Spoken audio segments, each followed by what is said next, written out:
Hi hello ಎಲ್ಲರಿಗೂ ನಮಸ್ಕಾರ. ಎಲ್ಲರೂ ಹೇಗಿದ್ದೀರಾ? Welcome back to my YouTube channel. ತುಂಬ ದಿನ ಆಯಿತು ವಿಡಿಯೋನೇ ಮಾಡಿರಲಿಲ್ಲ. ಇವತ್ತು ತುಂಬ ಟೇಸ್ಟಿಯಾಗಿ ಹಾಗೆಯೇ ಸಿಂಪಲ್ಲಾಗಿ ಒಂದು ರೈಸ್ ಐಟಮ್ನ ತೋರಿಸ್ತಾ ಇದ್ದೀನಿ. ಈ ರೈಸ್ನ ಚಿಕ್ಕವರಿಂದ ದೊಡ್ಡವರವರೆಗೂ ತುಂಬಾ ಇಷ್ಟಪಟ್ಟು ತಿಂತಾರೆ. ಬನ್ನಿ ಮಾಡೋದು ಹೇಗೆ ಅಂತ ನೋಡೋಣ. ಮೊದಲು ಒಲೆ ಮೇಲೆ ಪ್ಯಾನ್ ಇಟ್ಕೊಂಡು 2 ಟೇಬಲ್ ಸ್ಪೂನ್ ಆಯಿಲು ಹಾಗೆ 1 ಟೇಬಲ್ ಸ್ಪೂನ್ ತುಪ್ಪನ ಹಾಕ್ಕೊಳ್ಳಿ. ಅದೆಲ್ಲ ಚೆನ್ನಾಗಿ ಕಾದ್ಮೇಲೆ ಅದಕ್ಕೆ 1 ಟೀ ಸ್ಪೂನಷ್ಟು ಜೀರಿಗೆನ ಹಾಕ್ಕೊಳ್ಳಿ. ಜೀರಿಗೆ ಎಲ್ಲ ಚಟಪಟ ಅಂತ ಅನ್ಬೇಕಾದ್ರೆ ಅದಕ್ಕೆ ಬೆಳ್ಳುಳ್ಳಿನ ಸಣ್ಣದಾಗಿ ಕಟ್ ಮಾಡ್ಕೊಂಡು ಇಟ್ಕೊಂಡು ಅದನ್ನು ಹಾಕೋಬೇಕು. ನೆಕ್ಸ್ಟ್ ಅದಕ್ಕೆ 1-3 ಹಸಿಮೆಣ್ಸಿನ್ಕಾಯಿನ ಕಟ್ ಮಾಡಿ ಹಾಕ್ಕೊಳ್ಳೋಣ.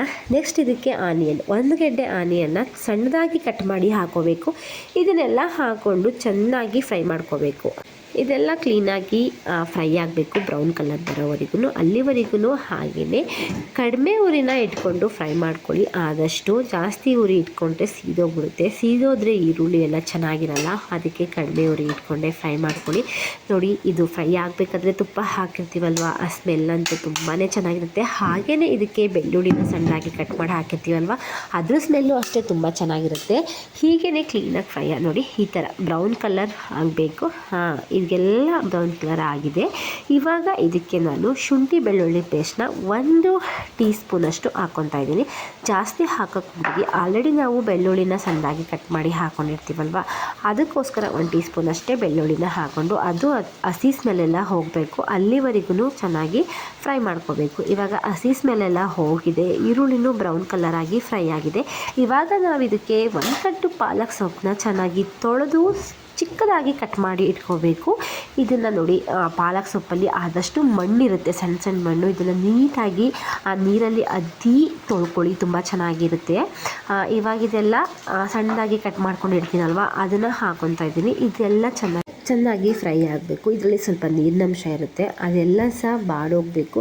ಆ ಥರ ನಾವು ಫ್ರೈ ಮಾಡ್ಕೋಬೇಕು. ಫೈನಲಿ ಇದೆಲ್ಲ ನೋಡಿ ಫ್ರೈ ಆಗಿದೆ. ಇದಕ್ಕೆ ನಾನು ನೀರಿನಂಶ ಎಲ್ಲ ಹೋಗ್ತಾ ಇದೆ. ಇದಕ್ಕೆ ನಾನಿವಾಗ 1 ಬೌಲಷ್ಟು ಸ್ವೀಟ್ ಕಾರ್ನ್ನ ತೆಗೆದಿಟ್ಕೊಂಡಿದ್ದೆ. ಬೇಕಂತ ಹೇಳಿದ್ರೆ ನೀವು ಸ್ವೀಟ್ ಕಾರ್ನ್ನ ಬೇಯಿಸು ಹಾಕೊಬೋದು, ಇಲ್ಲ ಹಾಗೇನೂ ಹಾಕೋಬೋದು.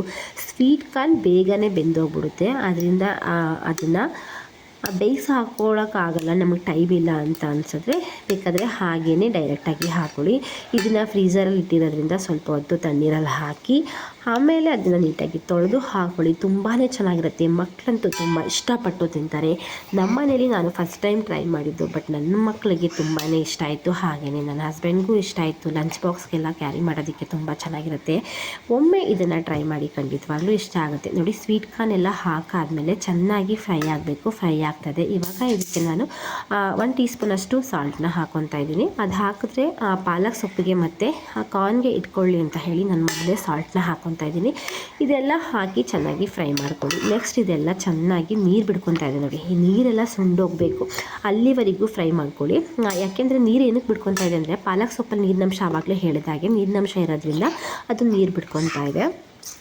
ಇವಾಗ ಇದಕ್ಕೆ 1 ಟೀ ಸ್ಪೂನಷ್ಟು ಪೆಪ್ಪರ್ನ ಹಾಕ್ಕೊತಾ ಇದ್ದೀನಿ. ಪೆಪ್ಪರ್ ಪೌಡರ್ನಾರು ಹಾಕೋಬೋದು, ಹಾಗೆಯೇ ಪೆಪ್ಪರ್ನ ನಾವು ಹಾಗೆಯೇ ಕುಟ್ಟಿ ಹಾಕ್ಕೊಂಡ್ರೂ ತುಂಬ ಚೆನ್ನಾಗಿರುತ್ತೆ. ಇದು ಒಂಥರ ಫ್ರೈಡ್ ರೈಸ್ ಥರನೇ ಬರುತ್ತೆ, ಬಟ್ ಅದಕ್ಕಿಂತ ಟೇಸ್ಟ್ ತುಂಬಾ ಚೆನ್ನಾಗಿರುತ್ತೆ.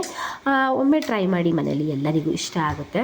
ಇವಾಗ ನಾನು ಮೊದಲೇ ರೈಸ್ ಮಾಡಿ ಇಟ್ಕೊಂಡಿದ್ದೆ ಅಲ್ವಾ, ಅದನ್ನು ಆರಕ್ಕಿಟ್ಟಿದ್ದೆ, ಅದನ್ನು ಹಾಕ್ಕೊತಾ ಇದ್ದೀನಿ. ನೋಡಿ, ಕಂಪ್ಲೀಟಾಗಿ ಅನ್ನ ಆರಿದ್ರೆ ಚೆನ್ನಾಗಿರುತ್ತೆ. ನಾನು ಸ್ವಲ್ಪ ಲೇಟಾಗಿತ್ತು ಅಂತ ಹೇಳಿ ಅನ್ನ ಆರಿರಲಿಲ್ಲ. ಇವಾಗ ಕಲಿಸ್ಕೊತಾ ಇದ್ದೀನಿ. ತುಂಬ ಅಂದರೆ ತುಂಬಾ ಚೆನ್ನಾಗಿ ಬಂತು. ನೋಡೋದಕ್ಕೂ ಅಷ್ಟೇ ತುಂಬ ಕಲರ್ಫುಲ್ಲಾಗಿ ಬಂತು. ಪ್ರತಿಯೊಬ್ಬರಿಗೂ ಈ ರೈಸ್ ತುಂಬ ಇಷ್ಟ ಆಗುತ್ತೆ. ಒಮ್ಮೆ ಟ್ರೈ ಮಾಡಿ ನೋಡಿ, ಖಂಡಿತವಾಗ್ಲೂ ನಿಮ್ಮ ಮನೇಲಿ ಮಕ್ಕಳಿಂದ ದೊಡ್ಡವ್ರವರೆಗೂ ಇಷ್ಟಪಟ್ಟು ತಿಂತಾರೆ. ಒಂದ್ಸಲ ಟ್ರೈ ಮಾಡಿದ್ರೆ ಸಾಕು, ಮನೆಯಲ್ಲಿ ಪದೇ ಪದೇ ಮಾಡಿಕೊಡಿ ಅಂತ ಕೇಳ್ತಿರ್ತಾರೆ, ಅಷ್ಟು ಚೆನ್ನಾಗಿರುತ್ತೆ. ಆಮೇಲೆ ಸ್ವಲ್ಪ ಪೆಪ್ಪರ್ನ ಹಾಕಿ, ನಿಮಗೆ ರುಚಿ ಕಡಿಮೆ ಇದೆ ಅನಿಸಿದ್ರೆ ಇನ್ನೊಂದು ಸ್ವಲ್ಪ ರುಚಿನ ಹಾಕೊಳ್ಳಿ. ಹಾಗೆಯೇ ನಿಮ್ಗೆ ಇಷ್ಟ ಆಯಿತು ಅಂತ ಹೇಳಿದ್ರೆ ಕೊತ್ತಂಬರಿ ಸೊಪ್ಪನ್ನ ಹಾಕಿ, ತುಂಬಾ ಚೆನ್ನಾಗಿರುತ್ತೆ. ನಮ್ಮನೇಲಿ ಮಕ್ಕಳು ಜಾಸ್ತಿ ಸೊಪ್ಪು ಸಿಕ್ಕಿದ್ರೆ ತಿನ್ನಲ್ಲ ಅಂತ ಹೇಳಿ ನಾನು ಕೊತ್ತಂಬರಿ ಸೊಪ್ಪನ್ನ ಹಾಕ್ಕೊಳ್ಳಿಲ್ಲ.